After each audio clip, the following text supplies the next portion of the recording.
North Africa, November the 15th, 1942, at precisely 2300 hours local time.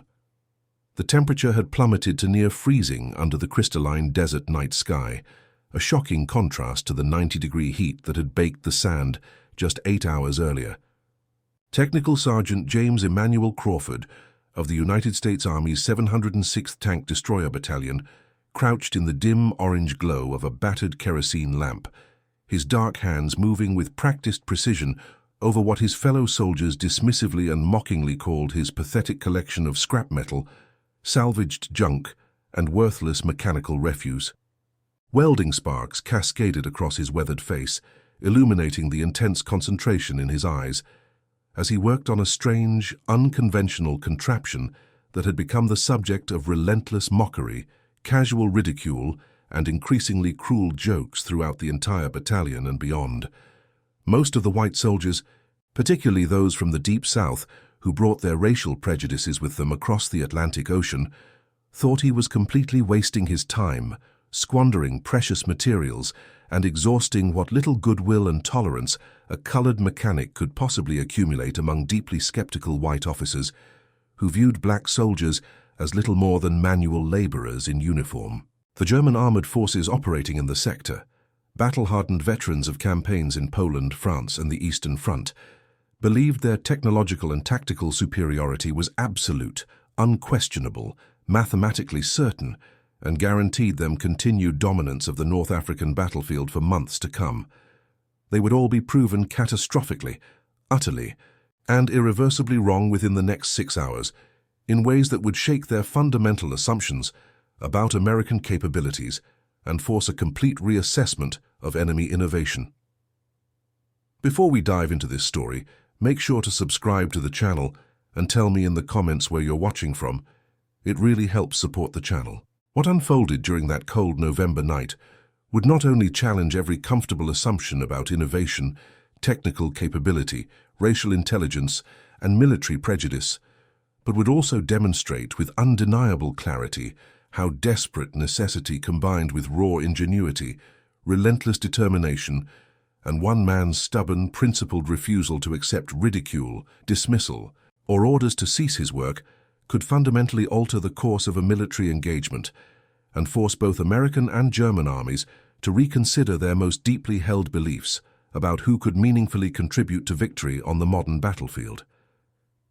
James Emmanuel Crawford had been tinkering with machines, engines, and mechanical devices since he was barely 7 years old, growing up poor in rural Liberty County, Georgia, where his father, Marcus, ran a small, perpetually struggling repair shop that serviced tractors, combines, and farm equipment for both black and white farmers who could rarely afford proper replacement parts.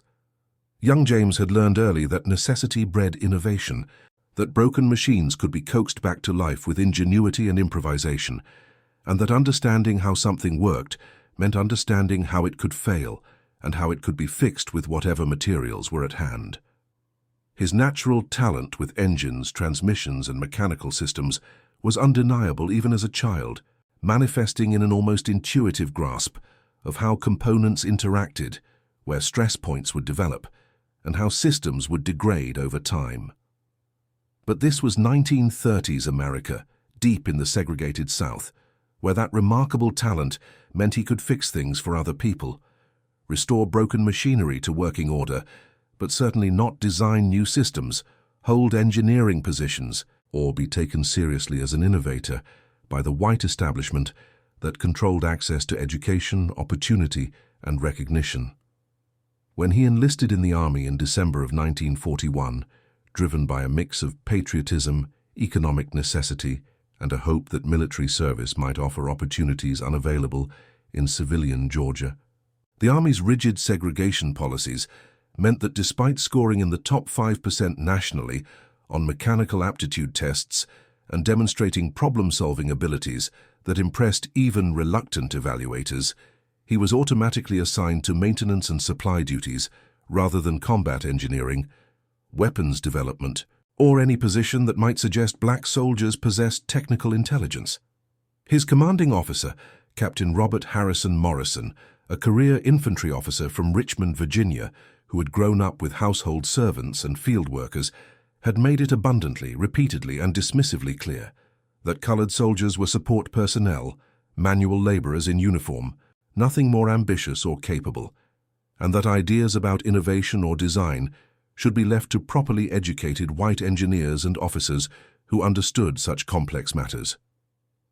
The 706th Tank Destroyer Battalion had arrived in North Africa in mid-October of 1942 as part of the massive Operation Torch landings, joining the chaotic, rapidly evolving campaign against German and Italian forces that controlled much of coastal North Africa. They came equipped with M3 gun motor carriages, purpose-built tank destroyers that mounted a powerful 75mm gun on a half-track chassis, creating a mobile anti-tank platform that combined reasonable firepower with mechanical mobility.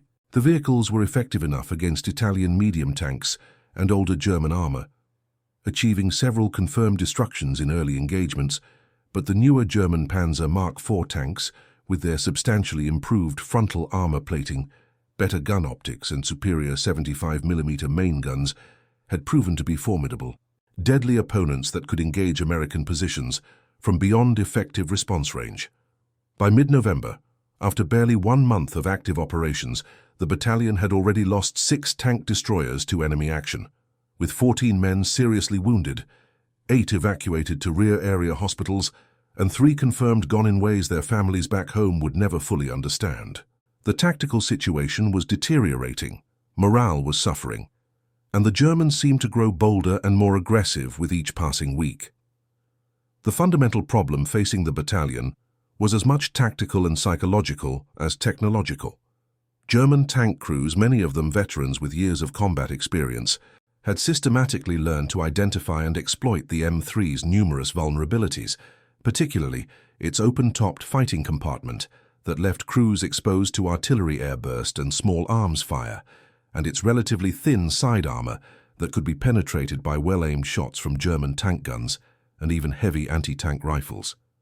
During daylight engagements, when visibility extended for miles across the flat desert terrain, German tanks would deliberately maintain standoff distance, using their superior optical range-finding equipment to identify targets and engage American positions before the half-tracks could maneuver close enough for accurate return fire.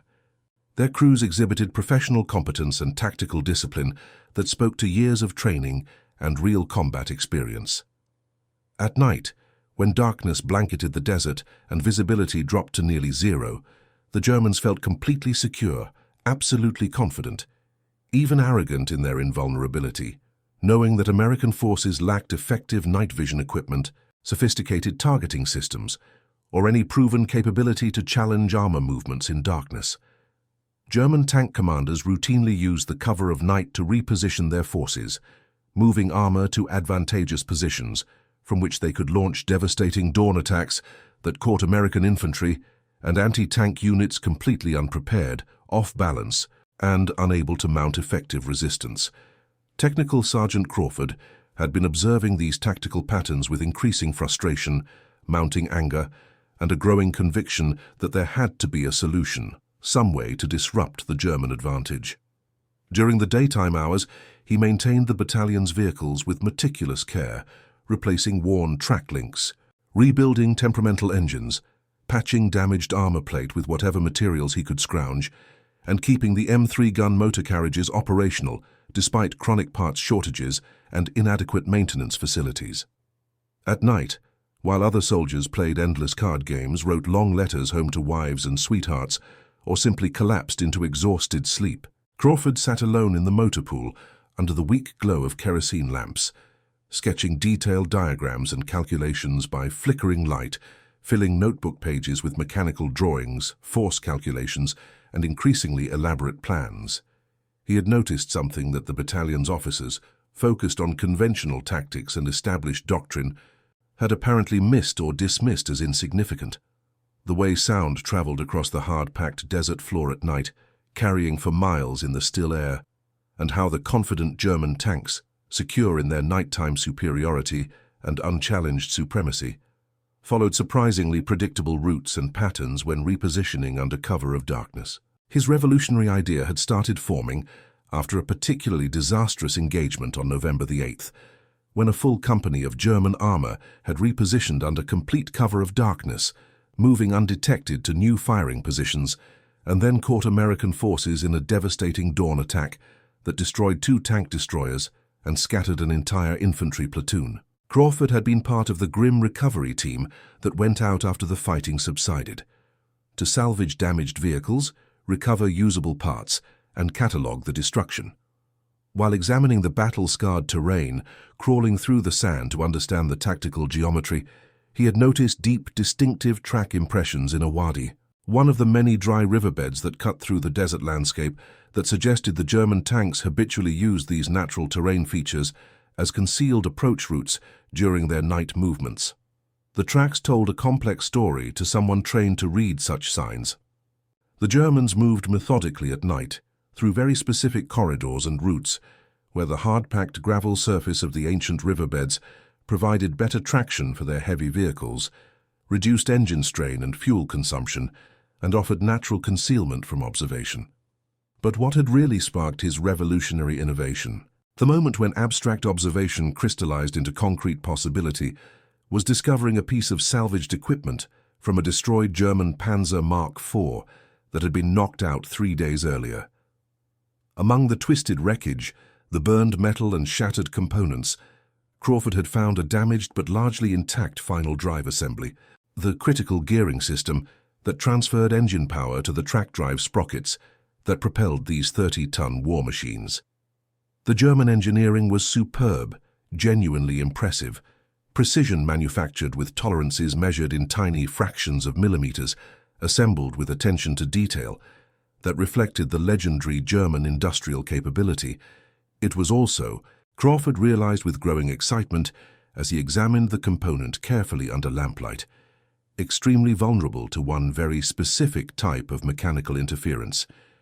If you could somehow introduce carefully designed ferrous debris, specifically shaped metal objects, into the drive sprocket teeth at exactly the right angle and with sufficient hardness, the entire precisely balanced system would jam catastrophically, binding up in ways that would immobilize a 30-ton tank just as effectively as removing its entire engine or destroying its transmission. The enormous challenge facing Crawford was delivery, the practical problem of getting his theoretical solution onto an active battlefield. You obviously could not approach close enough to an operational German tank to manually sabotage its running gear, even under cover of darkness, and conventional anti-tank mines were relatively easily detected by experienced German combat engineers who methodically swept routes before major tank movements using specialized detection equipment and established procedures that had been refined through years of warfare. Crawford's solution, born from desperate necessity and creative thinking, was both ingenious in conception and seemingly absurd in execution. A device that used carefully calibrated spring tension and reliable basic chemistry to scatter specially designed caltrops, multi-pointed metal shapes inspired by ancient anti-cavalry weapons, across known or predicted tank routes at precisely timed intervals.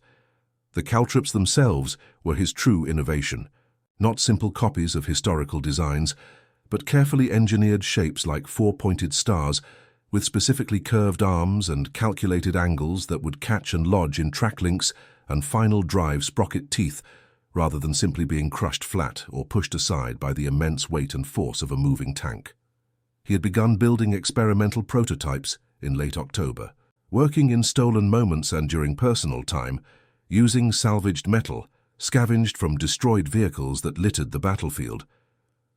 The compression springs came from damaged suspension systems, the release mechanisms were adapted from artillery shell casings that would otherwise be discarded, and the caltrops themselves were painstakingly hand-formed from high-carbon steel, salvaged from German tank tracks that had been shot off in previous engagements, damaged beyond repair, but still metallurgically valuable. The irony of using German steel to potentially defeat German tanks was not lost on Crawford, who appreciated the poetic justice even as he focused on practical engineering challenges.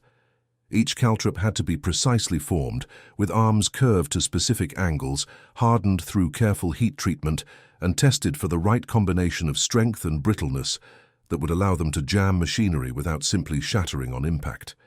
The mockery, ridicule, and casual racism had started almost immediately after other soldiers noticed his work.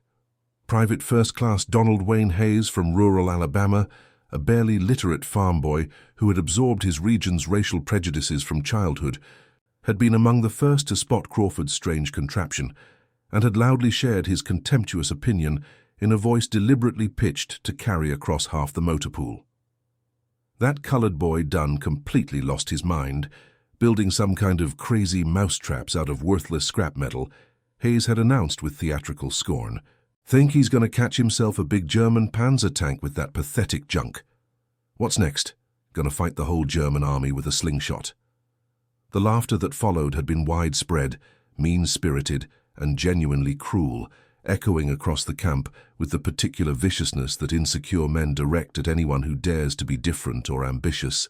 Even some of the other black soldiers in the battalion, men who understood the precarious nature of their position and the importance of not drawing negative attention, had quietly suggested to Crawford that he was making a mistake, that it was better and safer to keep your head down, do your assigned work competently, and not give white officers any excuse to notice you for the wrong reasons. Captain Robert Harrison Morrison had personally inspected Crawford's work on November the 10th, summoned by increasingly frequent reports and complaints that the colored mechanic was wasting valuable materials, spending time on unauthorized projects, and generally failing to focus on his assigned maintenance duties.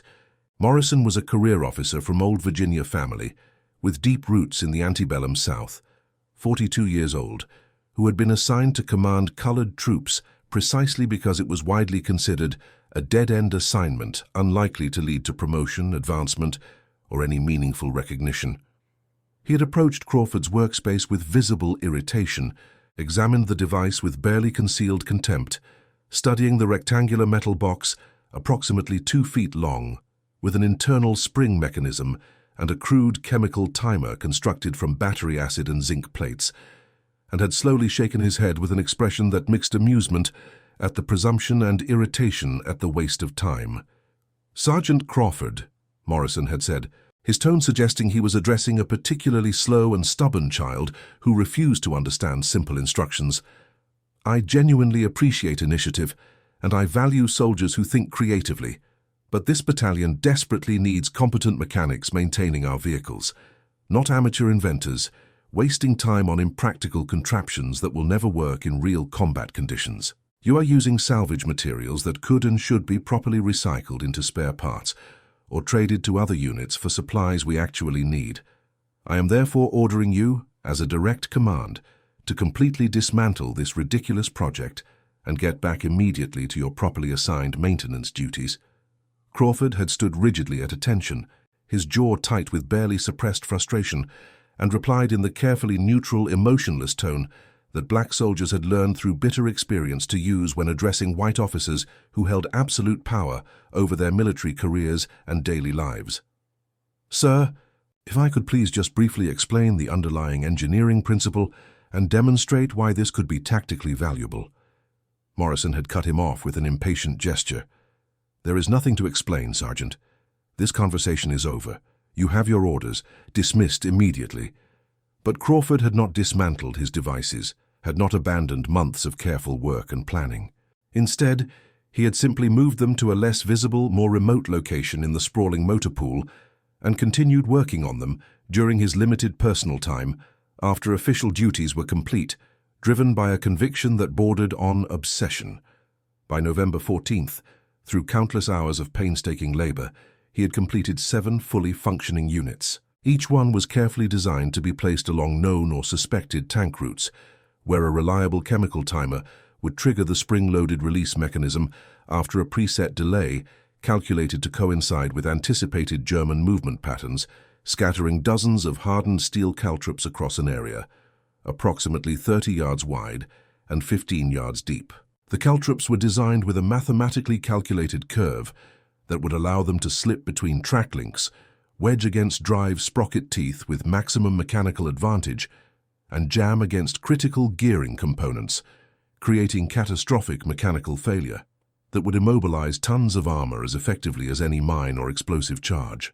The German armored forces in their operational sector were part of the 5th Panzer Army, a powerful formation commanded by General Jürgen von Arnim, a professional soldier with an impressive record, though the local units that Crawford's battalion directly faced were primarily drawn from the 10th Panzer Division, a veteran formation with combat experience across multiple theaters.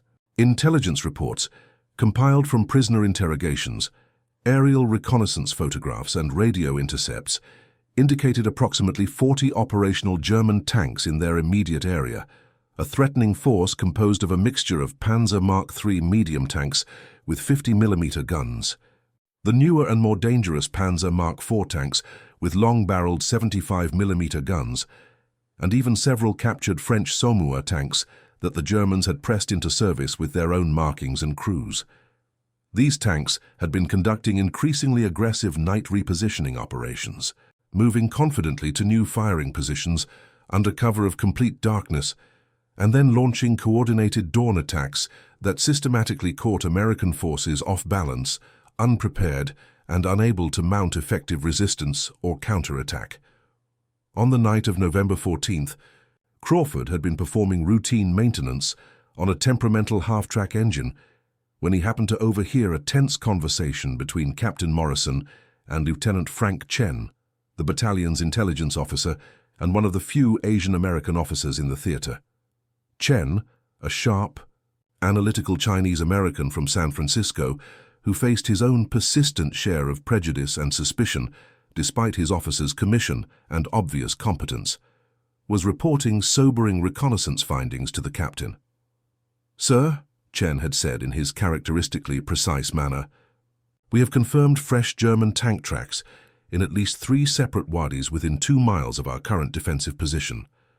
The track patterns, depth and spacing strongly suggest they are planning another major night movement operation, probably tonight or at the very latest tomorrow night.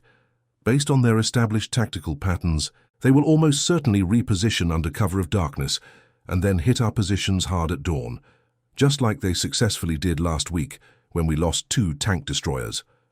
Morrison had released a long, weary sigh, a sound of profound frustration and exhausted resignation. "We simply do not have the manpower, the resources, or the equipment to effectively guard every possible approach route during night operations," he had replied. "If we spread our limited forces too thin trying to cover everything, they will find the weak points and cut straight through us like butter.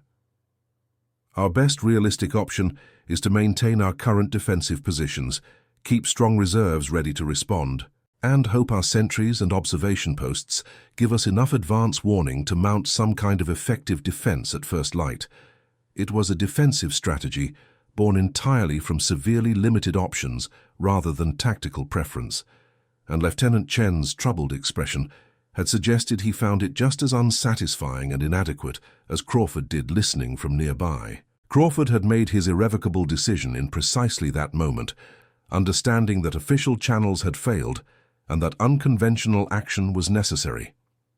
He waited patiently until 2200 hours, when most of the camp was settling into sleep routines, and security was focused outward rather than on internal movements.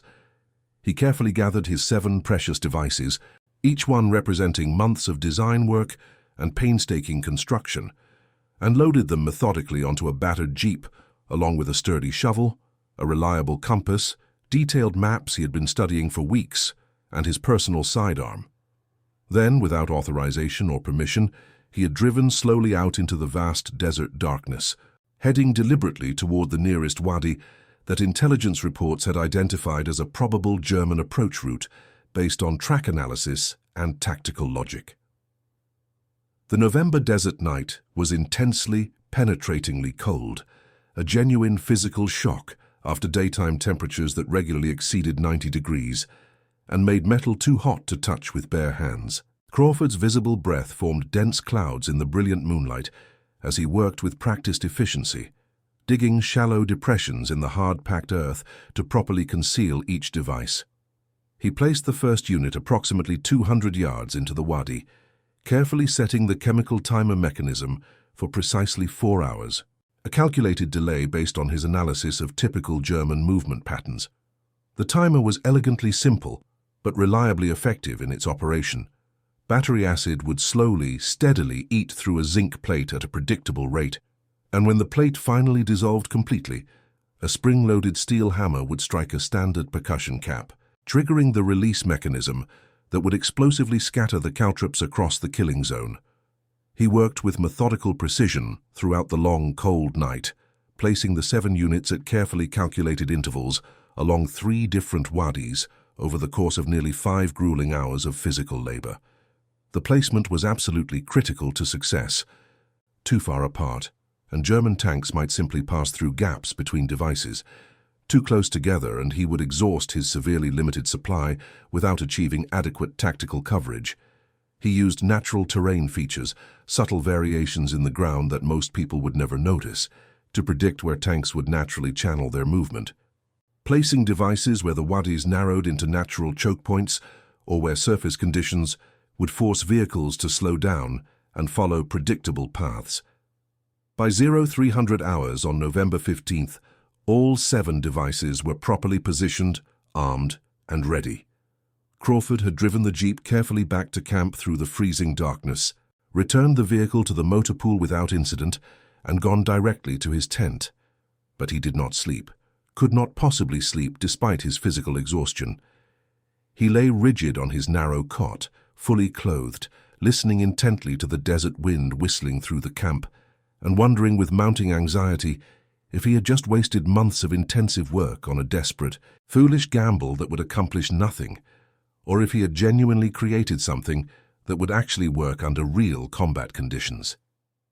He thought about his father back in Georgia, Marcus Crawford, who had taught him from childhood that good engineering meant understanding not just how machines worked when everything went right, but how they failed when stress exceeded design limits. He thought about all the countless times throughout his life when he had been told firmly and repeatedly to stay in his place, to accept without question that his ideas did not matter because of his skin color, that colored people were not supposed to innovate or design or think beyond simple manual labor, and he waited with growing tension as the cold hours slowly passed. At precisely 0600 hours, just as the eastern sky was beginning to lighten with the first pale hints of approaching dawn, the camp's normal routine morning activities were suddenly, dramatically shattered by a sound that absolutely no one could immediately identify or understand.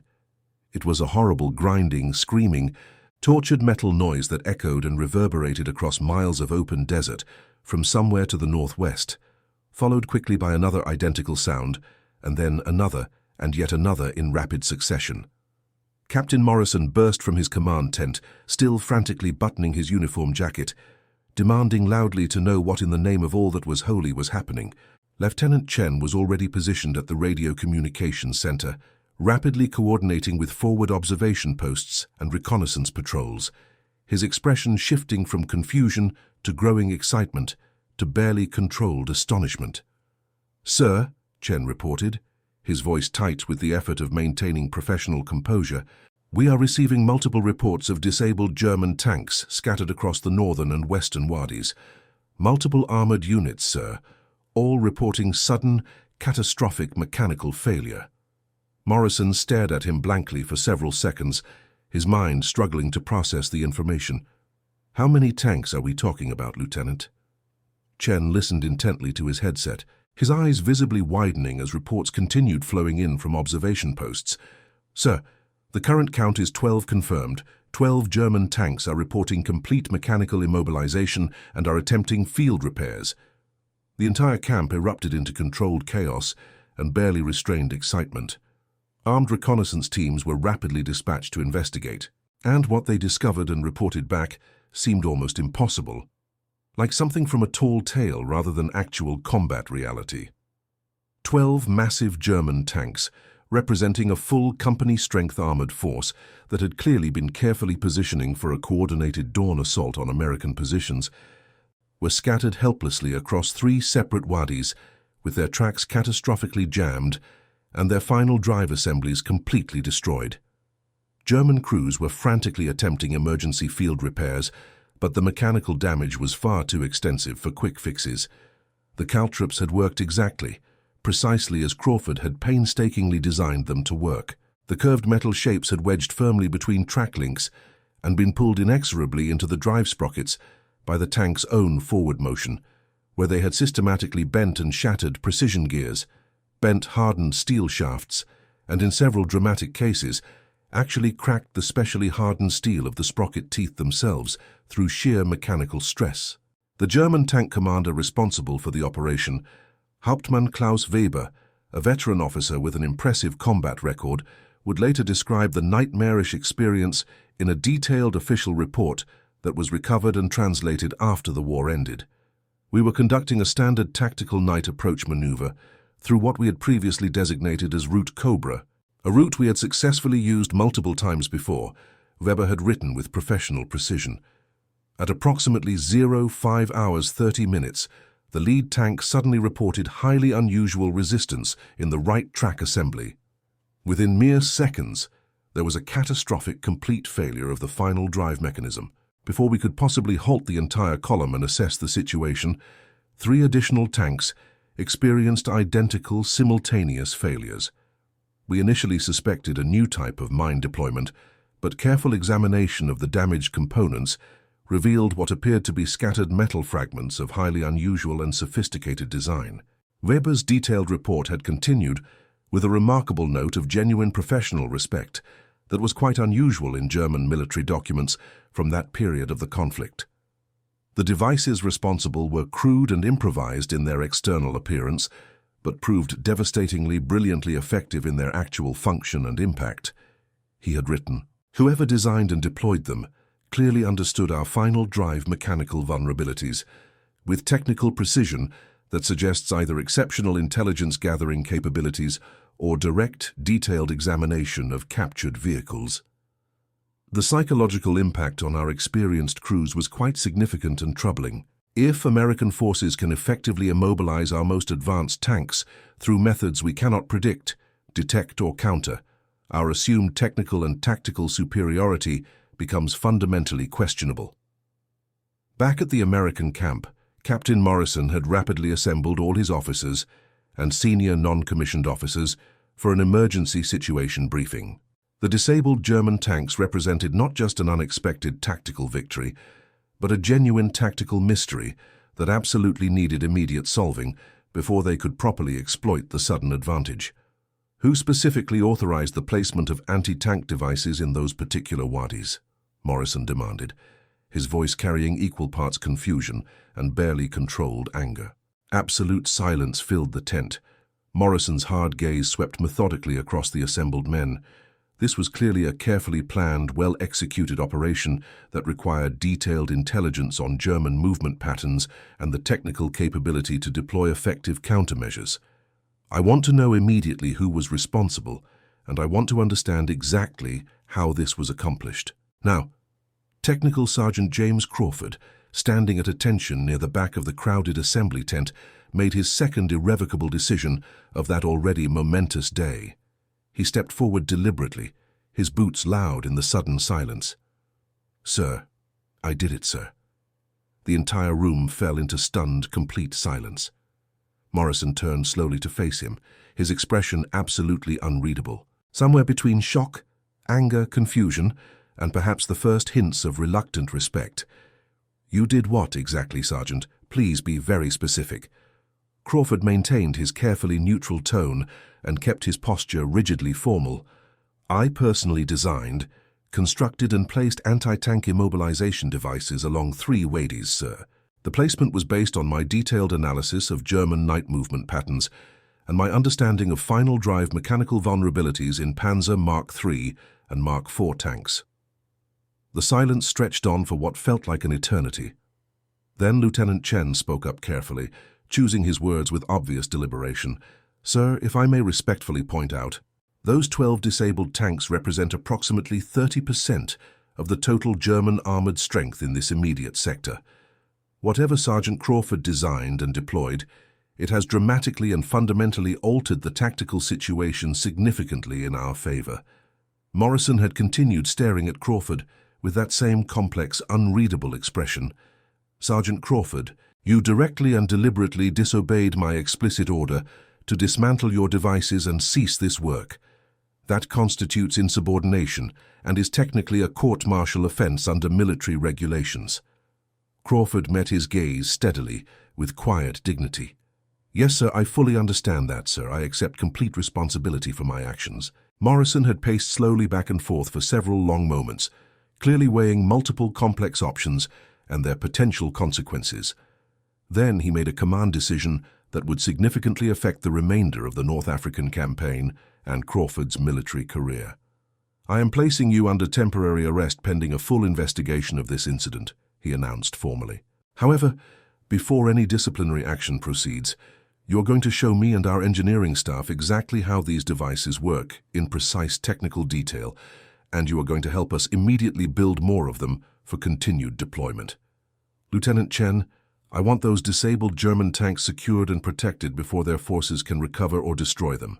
This represents our best opportunity in months to actually examine their equipment up close and in detail. What followed over the subsequent days and weeks was a remarkable, unprecedented transformation in the battalion's entire approach to warfare and innovation. Crawford was quietly released from arrest within 48 hours after Colonel James Davis, the regimental commander and a more progressive officer, personally reviewed the complete situation and immediately recognized the immense strategic value of Crawford's innovation.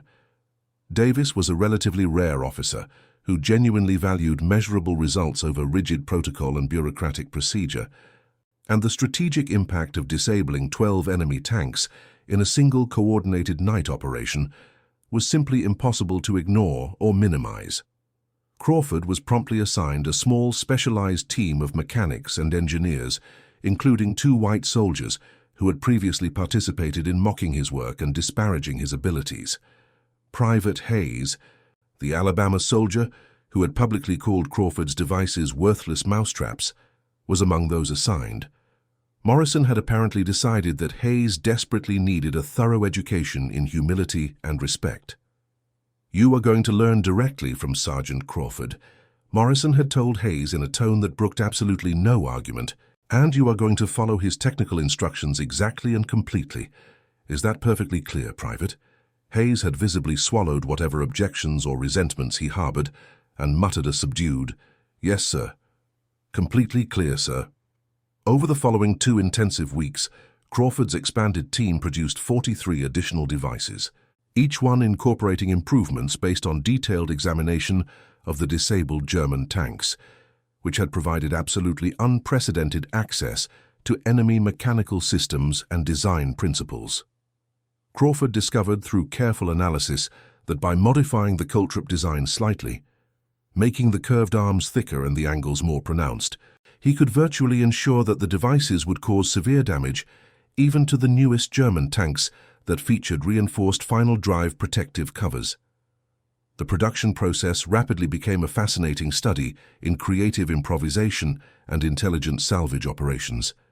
Compression springs were carefully extracted from captured German vehicles and repurposed. Metal for caltrops was sourced from destroyed armor plate that would otherwise be worthless scrap, and the reliable chemical timers continued using acid from standard military batteries combined with zinc plates from expended artillery shell casings.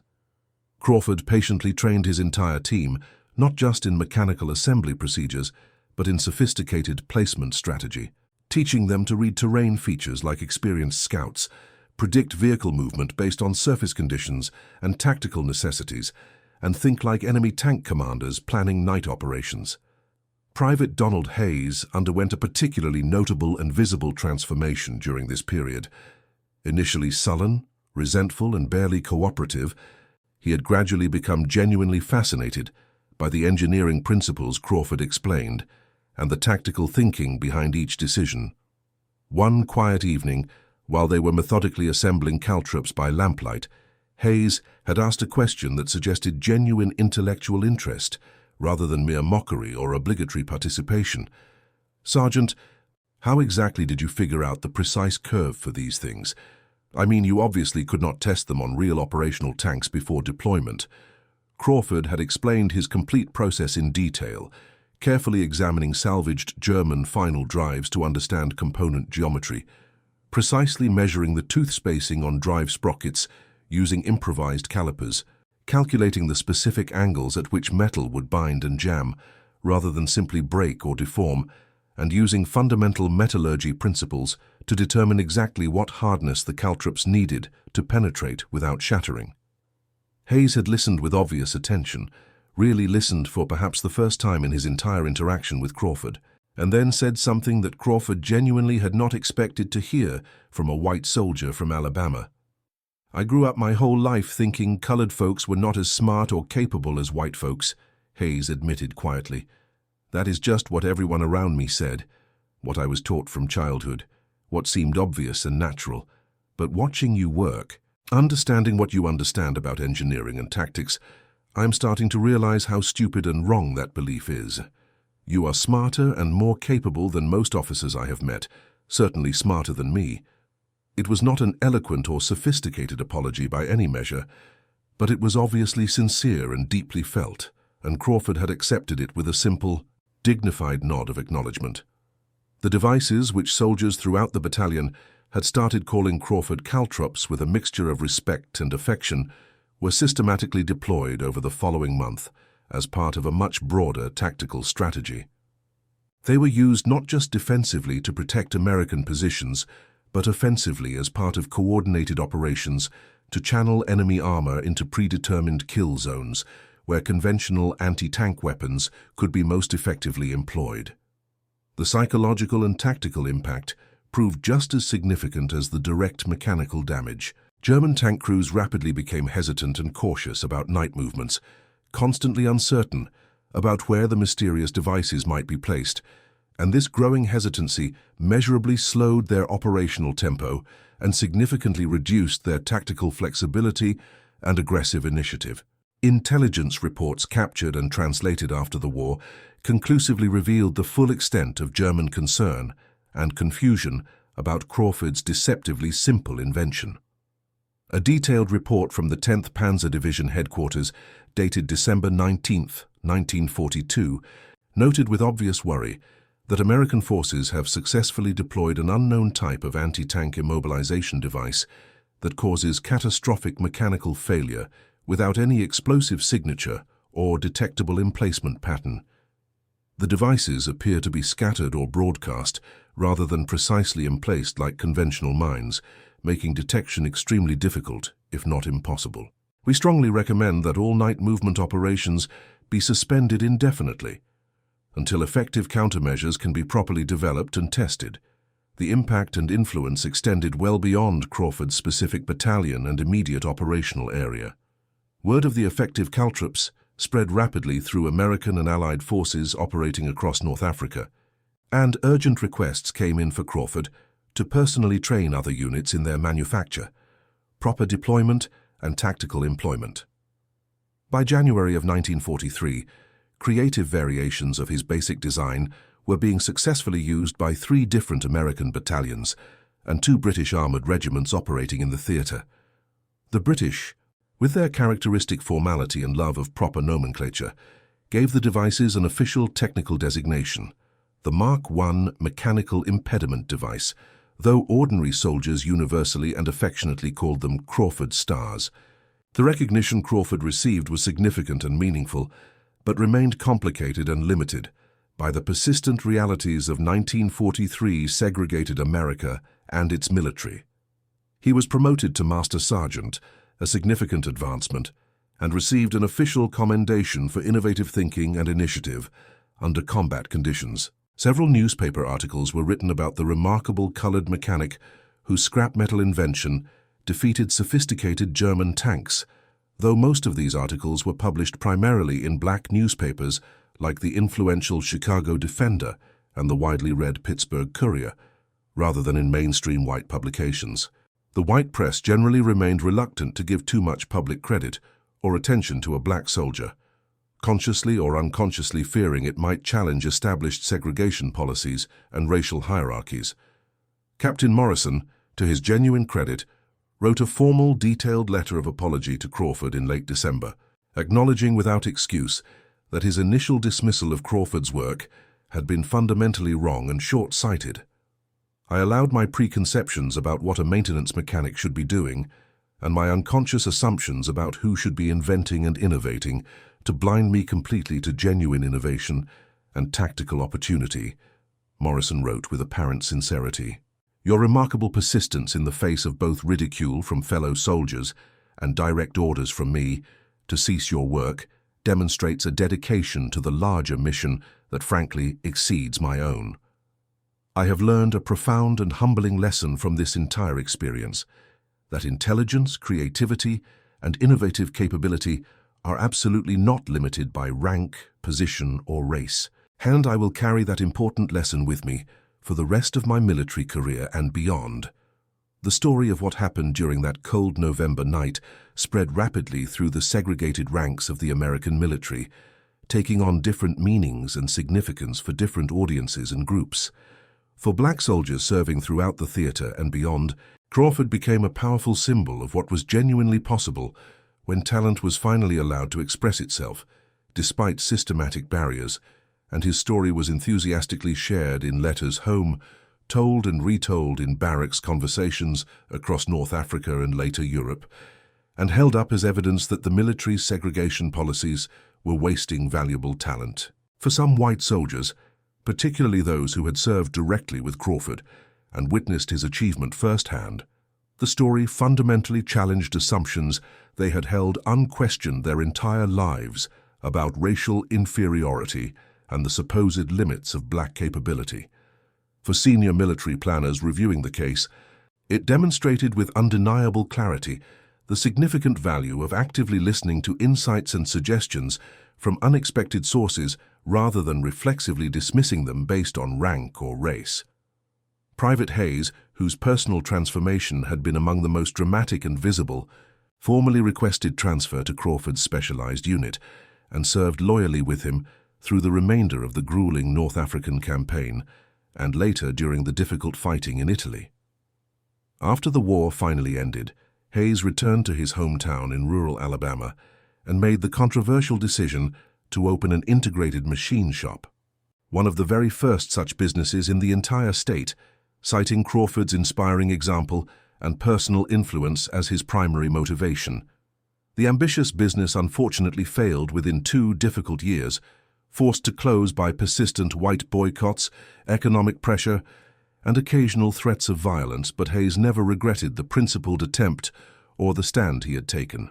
I learned directly from James Crawford that doing the right thing, standing up for your principles, matters far more than doing the easy thing or following the crowd, Hayes said in a candid 1968 interview. He showed me through his actions what genuine courage looked like, and I have tried to live up to that example. Crawford himself remained characteristically modest and self-effacing about his significant achievement and its broader impact.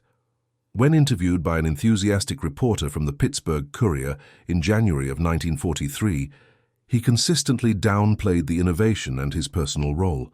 I just paid careful attention to how things worked and how they broke, which is what any competent mechanic does, Crawford said.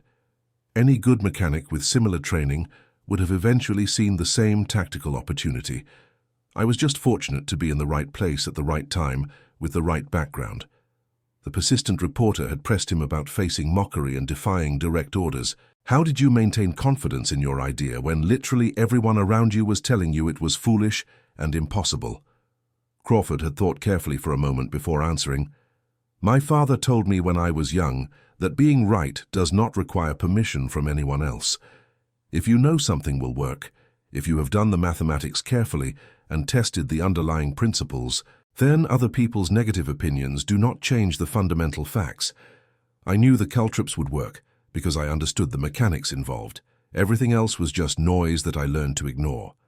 The technical success of the caltrips led to much broader questions and discussions about innovation processes in military organizations. A comprehensive post-war study conducted by the Army's Engineering Corps specifically examined why Crawford's ingenious idea had been initially dismissed and rejected, and why the military's extensive formal research and development process had completely failed to identify the same exploitable vulnerability in German tank final drive systems. The study reached an uncomfortable conclusion. that rigid hierarchies combined with racial and professional prejudice had systematically created dangerous blind spots where valuable insights from enlisted personnel, particularly from black soldiers, were routinely ignored, dismissed, or actively suppressed. The 12 tanks disabled during that memorable November night represented far more than just a tactical victory or successful innovation. They were physical, undeniable proof that innovation could emerge from completely unexpected sources, that the Army's segregation policies were systematically wasting valuable talent and capability, and that comfortable assumptions about who could meaningfully contribute to the war effort desperately needed to be challenged and reconsidered. The German crews who had been forced to abandon those immobilized tanks, leaving them to be captured and examined by American forces, had confidently expected their technical superiority to remain absolute and unchallenged. They had not anticipated that a black mechanic from rural Georgia, working with salvaged materials and initially rejected by his own officers, would successfully identify and ruthlessly exploit a critical vulnerability in their most sophisticated and expensive weapons. Crawford served with distinction through the remainder of the long war, participating in the difficult invasions of Sicily and mainland Italy. He continued to innovate throughout his service, developing significantly improved methods for emergency field repair of tank destroyers under combat conditions, and creating a remarkably effective portable welding system that allowed for armor plate repair in forward positions without requiring vehicles to be withdrawn to rear area maintenance facilities. He was promoted to warrant officer in 1944, becoming one of the very first black soldiers to achieve that rank in the armored forces, a milestone that suggested slow but genuine progress. After the war finally ended and he returned home, Crawford faced the bitter, disillusioning reality that his significant military achievements and proven capabilities meant almost nothing in civilian segregated America. He returned to Georgia and applied hopefully for engineering positions with several major companies, only to be told repeatedly and bluntly that they did not hire colored workers for technical or professional roles, regardless of qualifications or demonstrated ability. He eventually found employment at a small manufacturing company in Detroit that produced agricultural equipment, where the owner, himself a World War I combat veteran, made the deliberate decision to hire Crawford specifically because of his impressive military record and proven innovative capabilities. Crawford spent 30 productive years there, steadily rising to the position of chief engineer and personally holding 17 different patents for various mechanical improvements and innovations. He died quietly in 1987 at the age of 70, having lived long enough to witness the Army become fully integrated and to receive a formal letter from the Secretary of the Army officially acknowledging his significant contributions to armored warfare doctrine and tactics. The caltrops themselves eventually became merely a footnote in comprehensive military history, gradually superseded by more sophisticated anti-tank weapons and eventually made completely obsolete by continuous improvements in tank design and increasingly effective mine detection technology. But the fundamental principle Crawford had so effectively demonstrated, that mechanical systems have specific, exploitable vulnerabilities that can be identified through careful analysis and defeated through creative engineering, became permanently embedded in standard military doctrine. Modern anti-tank obstacles, from the famous Czech hedgehogs deployed during World War II to contemporary vehicle traps and barriers, owe a clear conceptual debt to the insight and innovation of a mechanic who stubbornly refused to accept that his ideas did not matter simply because of his skin color. Lieutenant Frank Chen, who had supported Crawford during the initial controversy and helped protect him from potential court-martial, remained in friendly contact with him for decades after the war ended. In a thoughtful letter written in 1973, Chen reflected on what he had learned from Crawford's example and its lasting impact on his own career. "You taught me a profound lesson that prejudice makes us stupid and blind," Chen wrote. "When we automatically assume that people from certain backgrounds cannot possibly contribute in certain ways, we blind ourselves completely to solutions that are literally right in front of us. Those 12 tanks you stopped that night probably saved dozens of American lives, quite possibly including mine.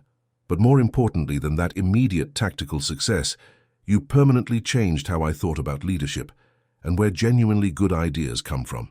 I have tried to carry that important lesson with me through my entire career. The German perspective on Crawford's deceptively simple invention was carefully preserved in several post-war documents, interviews, and memoirs. Hauptmann Klaus Weber, the experienced tank commander whose entire unit had been immobilized, survived the war and wrote a candid memoir in 1961 that included an entire chapter specifically on American innovation and adaptability. We were systematically trained to believe that German engineering was inherently superior, that our equipment was absolutely the best in the world, Weber wrote with remarkable honesty. This deeply ingrained belief made us arrogant, careless, and vulnerable. The American soldier who designed those simple but effective caltrops understood something absolutely fundamental, that even the most sophisticated machine is still just a machine, with completely predictable mechanical properties and inherently exploitable weaknesses. He defeated us not with superior technology or resources, but with genuinely superior thinking and creative problem-solving. The cold night of November 15, 1942, represented a remarkable convergence of desperate necessity, unexpected opportunity, and individual determination. Crawford had clearly seen a critical problem that desperately needed solving, had developed an effective solution based entirely on sound engineering principles and careful observation, and had persisted despite widespread ridicule, official opposition, and direct orders to cease his work. The 12 disabled tanks scattered across those wadis were undeniable evidence that he had been completely right in his analysis, but more importantly, they were powerful evidence that the systems of prejudice and rigid hierarchy that had dismissed him were fundamentally, dangerously wrong. The story resonated deeply because it directly challenged comfortable assumptions that many people preferred not to examine. White soldiers who had been taught from childhood that black Americans were inherently intellectually inferior had to directly confront concrete evidence that completely contradicted their beliefs. Officers who casually assumed that innovation only came from formally educated engineers had to acknowledge that a mechanic could demonstrably outthink formal military research establishments. German soldiers who believed firmly in their technical superiority had to accept the humiliating fact that they had been defeated by what they had initially dismissed as worthless junk. In the broader context of World War II, Crawford's achievement was admittedly small in scale. 12 immobilized tanks represented a tiny fraction of the many thousands destroyed during the entire North African campaign. His caltrops did not change the ultimate outcome of the war or even of individual major battles, but the significance of what he accomplished extended far beyond simple military metrics or tactical victories. He demonstrated convincingly that talent and intelligence existed completely independent of the social hierarchies and racial prejudices that tried to suppress and control them. He proved that innovation could emerge from absolutely any source if people were genuinely willing to listen and to seriously question their comfortable assumptions. The men who had laughed cruelly at Crawford's junk invention had to confront their own prejudices when presented with undeniable evidence of his success. Some, like Private Hayes, genuinely changed their fundamental views and carried those lessons forward. Others simply accepted the uncomfortable facts without deeply examining the beliefs that had led them to be so completely wrong.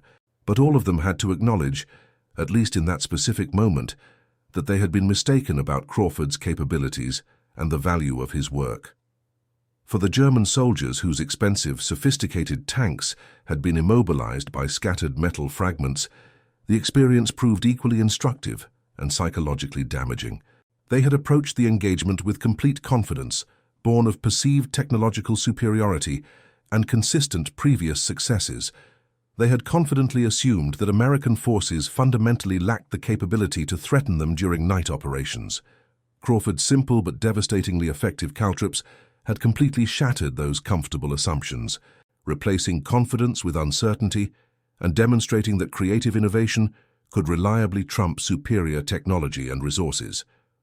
The lasting impact of Crawford's achievement can be measured not just in tanks disabled or lives potentially saved, but in the slow, painful, ongoing process of changing minds and challenging prejudice. Every soldier who personally witnessed the dramatic success of his devices, every officer who had to publicly acknowledge his contribution, every German crew member who had to explain in official reports how their sophisticated tank had been defeated by scattered metal, participated in a small but meaningful challenge to the prejudices that defined the era. The Army did not fully integrate until President Truman's historic executive order in 1948, fully 6 years after Crawford disabled those tanks in the desert. The integration process was slow, actively resisted by many career officers, and incomplete in its execution and impact. But the compelling arguments for integration were measurably strengthened by concrete examples like Crawford's, by undeniable evidence that the military was systematically wasting valuable talent and seriously compromising operational effectiveness by maintaining rigid segregation. When James Crawford died quietly in 1987, his obituary in the Detroit Free Press mentioned his military service, but focused primarily on his civilian career and his 17 registered patents. The remarkable story of the November night, when his junk defeated 12 German tanks, was included in just 2 brief paragraphs near the end. His family donated his extensive papers to the National Archives, where they remain readily available to researchers interested in the complex intersection of technology, race, and military history during World War II. The devices themselves, the actual physical caltrops that Crawford designed and built with his own hands, are long gone.